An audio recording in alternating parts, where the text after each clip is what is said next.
Hello, ഇന്ന് ഞാൻ ഉണ്ടാക്കാൻ പോകുന്നത് മുട്ടമാലയാണ്. നമ്മളെ മലബാർ ഏരിയയിൽ സൽക്കാരങ്ങളിൽ ഒഴിച്ചുകൂടാനാവാത്ത ഒരു ഐറ്റമാണ് ഈ മുട്ടമാല എന്ന് പറയുന്നത്. ഇത് നല്ല ടേസ്റ്റാണ് കഴിക്കാനും, എല്ലാവർക്കും ഇഷ്ടപ്പെടുന്ന ഒരു ഐറ്റമാണ് ഇത് മുട്ടമാല എന്ന് പറയുന്നത്. പരിപാടികളിലെല്ലാം മെയിൻ പുതിയാപ്പിളമാർക്കെല്ലാം നമ്മൾ സെർവ് ചെയ്യുന്ന ഒരു ഐറ്റമാണ് മുട്ടമാല. അപ്പോൾ ഇതെങ്ങനെയാണ് തയ്യാറാക്കുക എന്നുള്ളത് നോക്കാം. അപ്പോൾ വീഡിയോയിലേക്ക് പോകുന്നതിന് മുന്നേ എൻ്റെ ചാനൽ സബ്സ്ക്രൈബ് ചെയ്യാത്തവരൊന്ന് സബ്സ്ക്രൈബ് ചെയ്തതിന് ശേഷം അടുത്തുള്ള ബെൽ ബട്ടൺ ക്ലിക്ക് ചെയ്ത് ഓൾ എന്നുള്ള ഓപ്ഷൻ കൂടിയും ക്ലിക്ക് ചെയ്യുക. അപ്പോൾ ഈ മുട്ടമാല ഉണ്ടാക്കിയെടുക്കാൻ വേണ്ടി ഞാൻ ഒരു 5 മുട്ടയാണ് എടുത്തത്. ഈ ഒരു 5 മുട്ടേൻ്റെ വൈറ്റും യെല്ലോവും സെപ്പറേറ്റ് ചെയ്തെടുക്കണം. ഇതേപോലെ കൈമേലിട്ടിട്ട് ഇങ്ങനെ എടുത്താൽ നമുക്ക് പെട്ടെന്ന് തന്നെ അത് സെപ്പറേറ്റ് ആയി കിട്ടും. അതൊരു അരിപ്പയിലേക്ക് നമുക്ക് മാറ്റിയെടുക്കണം. ഇതിൻ്റെ വൈറ്റ് പാർട്ട് തീരെ ആ ഒരു യെല്ലോ പാർട്ടിലേക്ക് വരാൻ പാടില്ല. അപ്പോൾ നമ്മൾ മുട്ടമാല നന്നാവില്ല. ഞാനിപ്പോൾ ഇവിടെ വളരെ കുറച്ച് മുട്ടമാല മാത്രമേ തയ്യാറാക്കുന്നുള്ളൂ. നിങ്ങൾക്ക് കുറേ വേണമെന്നുണ്ടെങ്കിൽ ഒരു 10 മുട്ടയെല്ലാം വെച്ച് ചെയ്യാൻ പറ്റും. ഇപ്പം ഞാനിവിടെ വെറും 5 മുട്ട മാത്രമേ എടുത്തിട്ടുള്ളൂ. ഈ ഒരു അരിപ്പേന്ന് ഇത് നല്ലോണം ഒന്ന് അരിച്ച് ഒരു ബൗളിലേക്ക് മാറ്റും. ഇതെന്തിനാന്ന് വെച്ചാൽ ഇതിൽ വൈറ്റ് പാർട്ടെങ്ങാൻ പെട്ടുപോയിട്ടുണ്ടെങ്കിൽ അത് ഒഴിവാക്കാൻ വേണ്ടിയിട്ടാണ്. അപ്പോൾ ഇത് നല്ലവണ്ണം അരിച്ച് ഒരു ബൗളിലേക്ക് ഇതേപോലെ മാറ്റിയെടുക്കണം. വൈറ്റ് പാർട്ട് ഒട്ടും നമ്മുടെ മഞ്ഞയിൽ ഉണ്ടാവാൻ പാടില്ല. അങ്ങനെ മഞ്ഞയിൽ വൈറ്റ് പാർട്ട് വന്നാൽ നമ്മളെ മുട്ടമാല നന്നാവില്ല. അപ്പോൾ ഇതേപോലെ ഒന്ന് ചെയ്ത് മാറ്റി വെക്കാം. ഇനി അടുത്ത സ്റ്റെപ്പ് എന്ന് പറയുന്നത് ഈ അരിച്ച് വെച്ച മുട്ട നമുക്ക് നല്ലോണം ഒന്ന് ബീറ്റ് ചെയ്തെടുക്കാം. ഇത് നല്ലോണം ഒന്ന് ബീറ്റ് ചെയ്തെടുത്തതിന് ശേഷം ഇത് നമുക്കൊരു കുപ്പിയിലേക്ക് മാറ്റി കൊടുക്കാം. കുപ്പിയിലേക്ക് എന്ന് പറഞ്ഞാൽ നിങ്ങളുടെ അടുത്ത് സാധാരണ വെള്ളത്തിൻ്റെ എല്ലാം ബോട്ടിൽ ഉണ്ടാവില്ല, അതായാലും മതി. ഇവിടെ ഇപ്പം ഞാനൊരു മയോണൈസിൻ്റെ കുപ്പിയിലാണ് ഞാൻ എടുത്തിരിക്കുന്നത്. ഞാനിപ്പോൾ ഈ ഒരു ബോട്ടിലേക്കാണ് ഒഴിച്ചു കൊടുക്കുന്നത്. നിങ്ങളുടെ അടുത്ത് ഇങ്ങനത്തെ ബോട്ടിൽ ഇല്ലാന്നുണ്ടെങ്കിൽ ഏറ്റവും നല്ലത് സാധാ ഈ വെള്ളത്തിൻ്റെ കുപ്പീൻ്റെ മൂടിമേൽ ഒരു 3 ഹോൾസ് ഉണ്ടാക്കി കൊടുത്താൽ മതി. ചെറിയ 3 ഹോൾസ് ഉണ്ടാക്കിയതിന് ശേഷം ഇതേപോലെ ഒഴിച്ചു കൊടുക്കുക. അതാണ് ഏറ്റവും നന്നായിട്ട് കിട്ടുക. അപ്പോൾ ഇതാ ഞാനൊരു പാന് ചൂടാക്കാൻ വെച്ചിരുന്നു. അതിലേക്ക് ഞാൻ 2 കപ്പ് വെള്ളം ഒഴിച്ചു കൊടുക്കുന്നുണ്ട്. ഈ സെയിം കപ്പിലേക്ക് തന്നെ 1 കപ്പ് പഞ്ചസാര കൂടി ഞാനിപ്പോൾ ഇതിലേക്ക് ആഡ് ചെയ്ത് കൊടുത്തിട്ടുണ്ട്.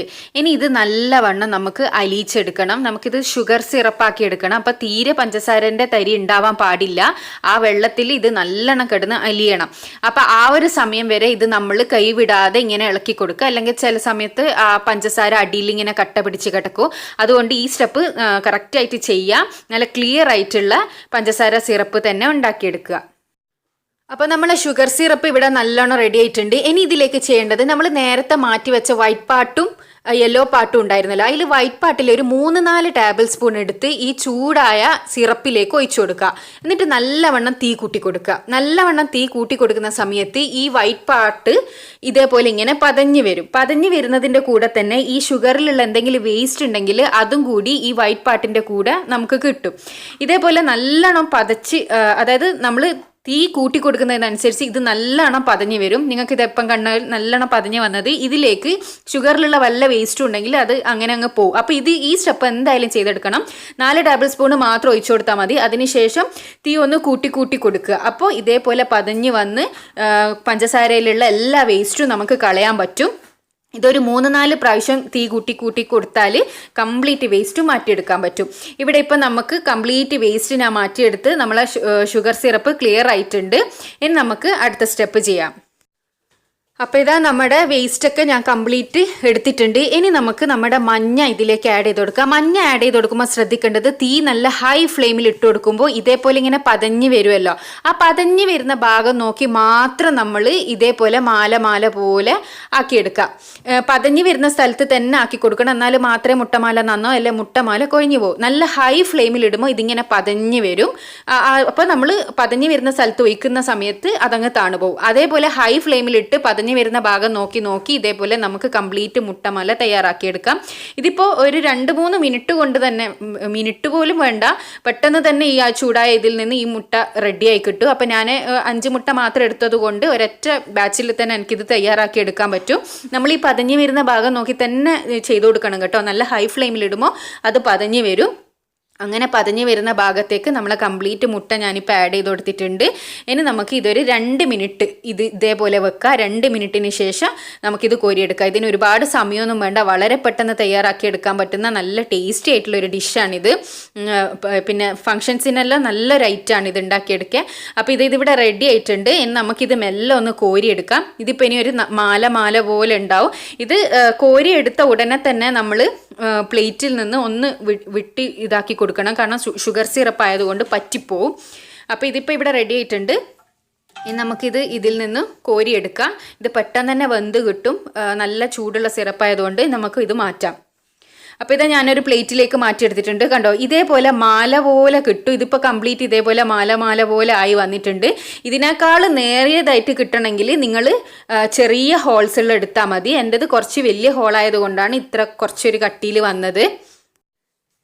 ഇനി നമ്മൾ അടുത്ത സ്റ്റെപ്പ് എന്ന് പറയുന്നത്, നമ്മൾ നേരത്തെ മാറ്റി വെച്ച ആ വൈറ്റ് പാർട്ട് ഉണ്ടല്ലോ, ആ വൈറ്റ് പാർട്ടിലേക്ക് നമുക്ക് 1 ടേബിൾ സ്പൂണോളം പാൽപ്പൊടി കുറച്ച് വെള്ളത്തിൽ കലക്കിയെടുക്കുക. ഇതിപ്പോൾ 1 ടേബിൾ സ്പൂണോളം പാൽപ്പൊടി ഉണ്ട്.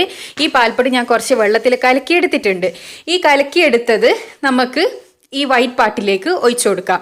അപ്പോൾ കുറച്ചൊരു ടേസ്റ്റിന് വേണ്ടിയിട്ടാണ് ഇത്.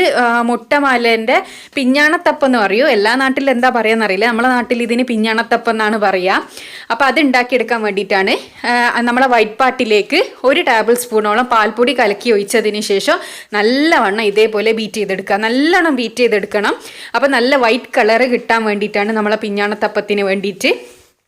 പിന്നെ ചിലർ ഇതിൽ ഈ ഒരു സമയത്ത് ചിലർ വാനില എസൻസ് ആഡ് ചെയ്യാറുണ്ട്, ചിലർ പിന്നെ നമ്മുടെ ഏലക്ക പൊടിച്ചിടാറുണ്ട്. ഇത് രണ്ടും ഞാൻ ഇട്ടിട്ടില്ല. ഞാൻ പ്ലെയിൻ ആയിട്ടുള്ള പിഞ്ഞാണത്തപ്പാണ് ഉണ്ടാക്കുന്നത്. ഇനി നമുക്കിതൊന്ന് സ്റ്റീം ചെയ്ത് കൊണ്ടുവരണം. ഇത് ഞാനിപ്പോൾ ഒരു ഇഡ്ഡലി പാത്രത്തിൻ്റെ മേലെയാണ് വെച്ച് കൊടുത്തത്. ഇനി ഇതിനെ നമുക്കൊരു അലുമിനിയം ഫോയിലോ എന്തെങ്കിലും വെച്ച് അതിൻ്റെ മേലൊന്ന് കവർ ചെയ്യുക. അത് നമ്മുടെ വെള്ളം അതിലേക്ക് ആവാണ്ടിരിക്കാൻ വേണ്ടിയിട്ടാണ്. നമ്മളിത് സ്റ്റീം ചെയ്തെടുക്കുമ്പോൾ ചിലപ്പം വെള്ളം അതിലേക്കാവും. അപ്പോൾ അത് ആവാണ്ടിരിക്കാൻ വേണ്ടിയിട്ട് ഒരു ഇഡ്ഡലി പാത്രത്തിൻ്റെ മേലെ ഇത് വെച്ച് കൊടുത്തതിന് ശേഷം നല്ലവണ്ണം കവർ ചെയ്തെടുക്കുക. ഞാനിപ്പോൾ ഒരു അലുമിനിയം ഫോയിൽ വെച്ചിട്ടാണ് കവർ ചെയ്തെടുക്കുന്നത്. ഇതൊരു 10 മിനിറ്റ് കൊണ്ട് തന്നെ റെഡിയായി കിട്ടും. 10 മിനിറ്റിന് ശേഷം നമുക്കിതൊന്ന് തുറന്ന് നോക്കാം. 10 മിനിറ്റ് കഴിഞ്ഞിട്ടുണ്ട്. ഞാനിതൊന്ന് തുറന്ന് നോക്കട്ടെ. ഇപ്പോൾ ക്യാമറയിൽ ഫുള്ള് പുകയാണ്, കാണാൻ പറ്റുന്നുണ്ടാവില്ല. അപ്പോൾ ഇതിവിടെ റെഡി ആയിട്ടുണ്ട്. ഇതാ കണ്ടല്ലോ, റെഡി ആയിട്ടുണ്ട്. നമുക്കിത് ഇതിൽ നിന്ന് മാറ്റാം. ഇത് ഈ പ്ലേറ്റിൽ നിന്ന് നമുക്ക് ഇഷ്ടമുള്ള ഷേപ്പിൽ കട്ട് ചെയ്തത് നമ്മളെ മുട്ടമാലേൻ്റെ കൂടെ അറേഞ്ച് ചെയ്ത് വെച്ച് കൊടുക്കുകയാണ് ചെയ്യുക. ഞാനിതൊരു പ്ലേറ്റിലേക്ക് സെർവ് ചെയ്ത് കാണിച്ചു തരാം.